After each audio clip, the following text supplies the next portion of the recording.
The name of the show, Less and More, is a continuation of works that I've done that have been connected with water. I started off doing specifically water because it's really what life is all about. For this show, Water and Ice, it's really about more water, less ice, but also it's about historically probably more ice and less water, and therefore more land. So some of the pieces are also meant to show you what it probably was like, say, during an ice age. When I was thinking about the show yesterday, one of the things I ended up doing is kind of realizing how many different kinds of media fueled what I'm doing.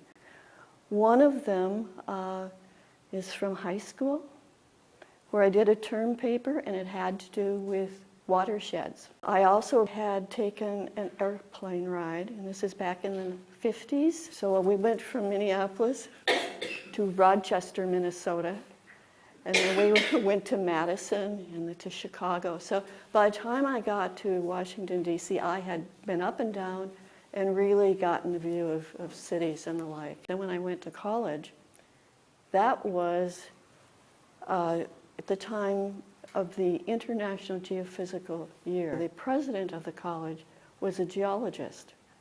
And so he would give talks to the whole school about tectonic plates. He, during that time, went to Antarctica. He had previously gone to the Arctic and had been with Perry, who is so well known for his exploration of both the Arctic and the Antarctic. And then, of course, when in this day and age, we see so much on television by looking at the weather. So the weather maps I've seen over the years kind of became part of, the fuel that I used as I was painting. And then you see the Great Lakes in these, and we've all seen images all winter about the deep freeze that hit.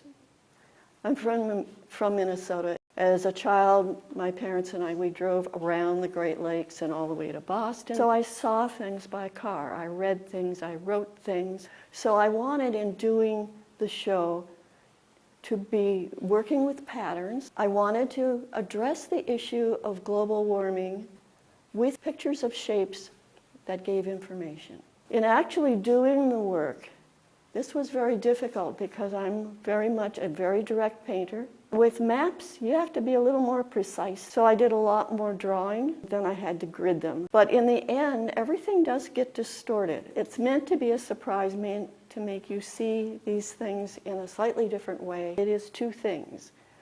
It is information, and it is an abstract with just paint on canvas.